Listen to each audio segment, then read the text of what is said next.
Assalamualaikum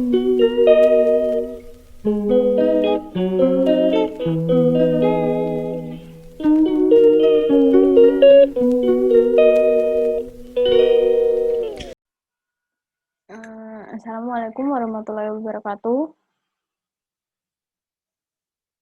Perkenalkan, nama saya Utari Devi Budi Prakasita dari Prodi Perencanaan Wilayah dan Kota Universitas Negeri Jember. NIM 181910501001. Hari ini saya akan membahas mengenai 3 hal dan keterkaitannya dengan kondisi kedepannya maupun kondisi saat ini. Yaitu pertama terkait One Map Policy, Online Single Submission, dan Omnibus Law. Berikut adalah tampilan presentasi saya.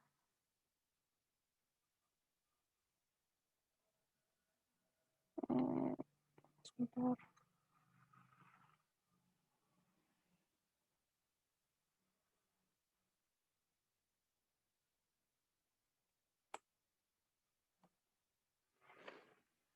Pertama-tama saya akan menjelaskan mengenai kondisi new normal saat ini. Dimana kondisi new normal saat ini muncul atau istilah tersebut muncul karena adanya pandemi COVID-19 atau coronavirus yang sebelumnya dikenal sebagai coronavirus yang muncul di Cina pada akhir tahun 2019. Penyakit ini menyerang sistem pernafasan kita dan juga menyerang membran mukus dari hidung hingga anus, sehingga meskipun menyerang paru-paru, namun dapat menginfeksi saluran pencernaan dan juga yang lain. Dan penyakit ini penyebarannya sangat cepat melebihi flu dan juga terus bermutasi. Oleh karena itu, perlu dilakukan tindakan pencegahan yang mana salah satunya dilakukan new normal. New normal yaitu kondisi di mana tata cara hidup berubah akibat adanya pandemi COVID-19. Perubahan tersebut yaitu meliputi terkait kesehatan, yaitu di mana kita harus cuci tangan, menggunakan masker, dan juga salah satunya social distancing. Yang mana social distancing atau jaga jarak, di mana biasanya kita berkumpul tanpa memikirkan hal tersebut, namun saat ini kita harus melakukan hal tersebut untuk mencegah penyebaran dari virus tersebut. Social distancing menyebabkan yang diterapkan pada semua hal menyebabkan perubahan dalam sistem pelayanan, pengajaran, transportasi, dan juga lain-lain, juga termasuk salah satunya komunikasi.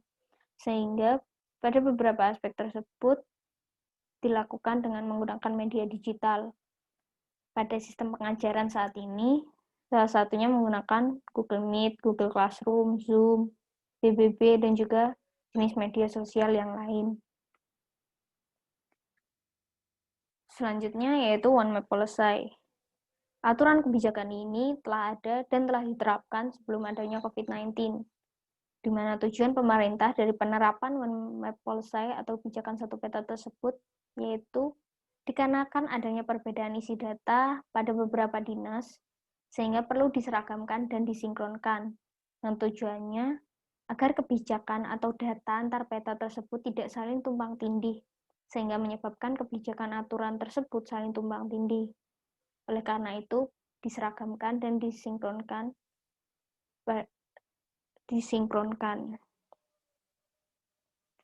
One Map Policy tersebut tercantum dalam Perpres atau Peraturan Presiden Nomor 9 Tahun 2016, yang mana kebijakan satu peta tersebut disingkat menjadi KSP. Perpres Nomor 9 Tahun 2016 membahas mengenai percepatan pelaksanaan kebijakan satu peta pada tingkat ketelitian peta skala 1:50.000. Dalam Perpres tersebut merupakan kelanjutan dari kebijakan pemerintah terkait SDI atau Satu Data Indonesia yang tercantum dalam Perpres Nomor 39 Tahun 2019. Selanjutnya yaitu mengenai Omnibus Law. Sebenarnya saya kurang paham mengenai Omnibus Law, namun inti dari Omnibus Law sendiri yaitu tujuannya untuk menyederhanakan kebijakan, di mana kebijakan-kebijakan tersebut memiliki payung hukum yang berbeda. Oleh karena itu, perlu disederhanakan agar memudahkan dalam penerapannya.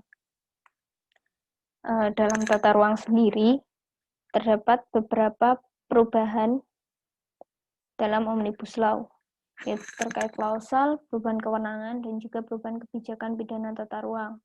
Namun, pada beberapa sumber lain, inti dari perubahan tersebut pada konteks tata ruang memiliki potensi yang memicu masalah terkait dampak lingkungan, sehingga perlu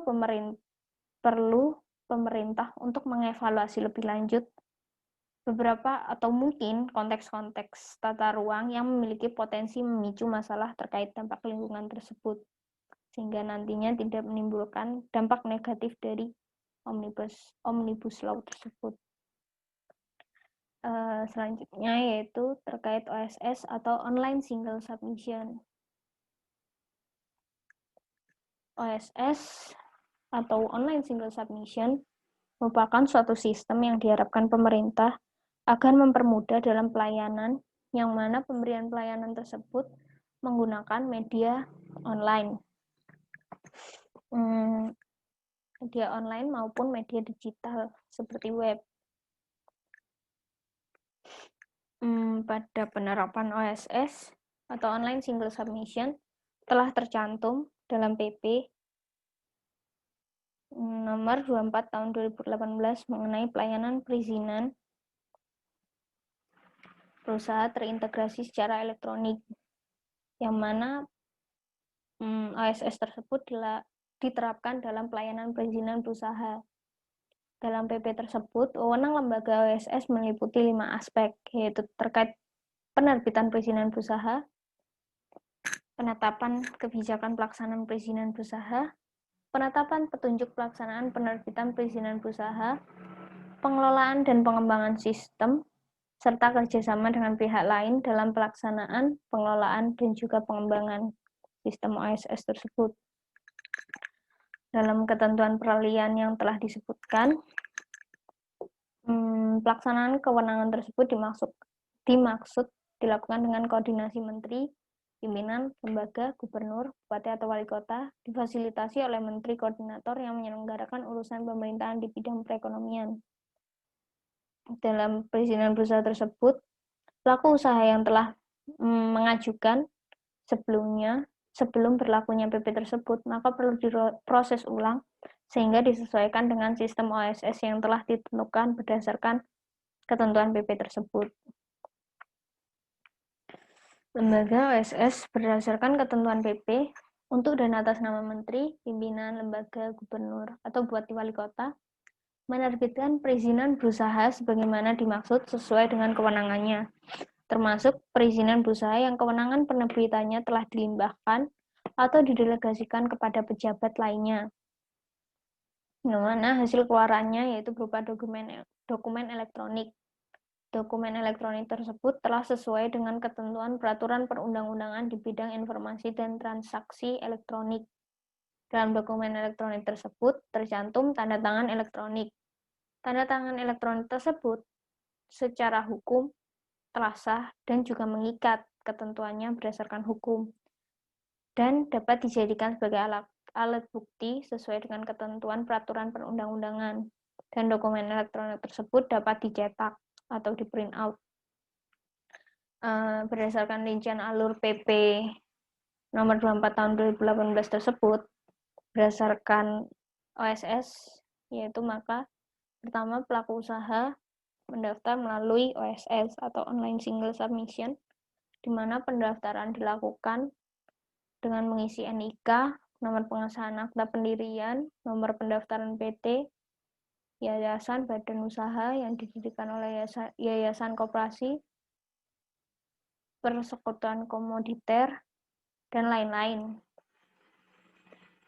Yang mana selanjutnya, setelah dilakukan hal tersebut, maka lembaga apabila telah memenuhi syarat yang telah ditentukan, maka lembaga OSS akan menerbitkan NIB atau nomor induk berusaha. Nomor induk berusaha tersebut merupakan identitas berusaha yang digunakan oleh pelaku usaha untuk mendapatkan izin usaha dan izin komersial atau operasional. yang mana terdiri dari 13 digit angka acak yang diberi pengaman dan disertai tanda tangan elektronik. Selanjutnya, setelah mendapatkan NIB, maka pelaku usaha dapat melanjutkan untuk meminta penerbitan izin usaha. Di mana penerbitan izin usaha tersebut perlu dilakukan berdasarkan komitmen yang telah ditentukan lembaga OSS dengan pelaku usaha, yaitu terkait izin lokasi, izin lokasi perairan, izin lingkungan, IMB, dan juga lain-lain. Selain itu juga terkait AMDAL dan rencana bangunan gedung juga perlu untuk dipenuhi agar nantinya dapat mendapatkan penerbitan izin usaha dari OSS dan juga penerbitan izin komersial ataupun operasional. Setelah mendapatkan penerbitan izin usaha tersebut, maka pelaku usaha dapat melakukan kegiatan terkait pengadaan tanah atau mungkin perubahan luas lahan, pembangunan bangunan gedung dan juga pengoperasiannya, pengadaan peralatan atau sarana, pengadaan sumber daya manusia, penyelesaian sertifikasi atau kelaikan, pelayanan uji coba produksi, dan juga pelaksanaan produksi.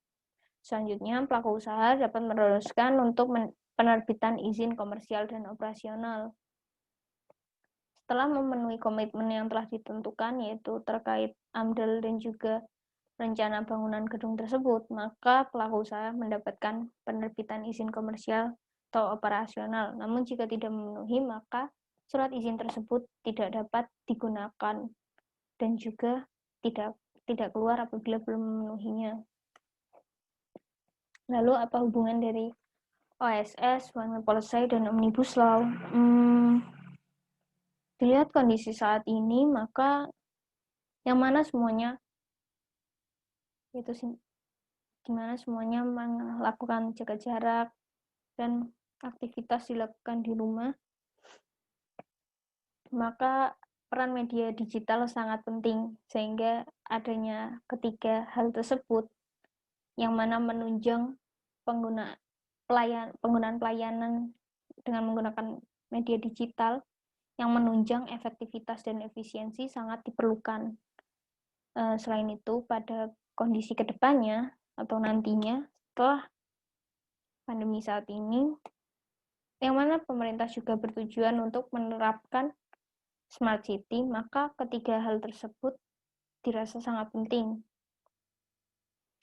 Yang mana seperti yang kita tahu, Omnibus Law tujuannya salah satunya yaitu terkait kemudahan izin usaha. OSS yaitu salah satu tujuannya yaitu untuk mempermudah dalam pelayanan, baik dari pelayanan perizinan usaha yang telah dijelaskan sebelumnya dan juga pelayanan yang lain. Sedangkan pada One Map Policy yaitu kelanjutan dari SDI atau Sistem Satu Data Indonesia.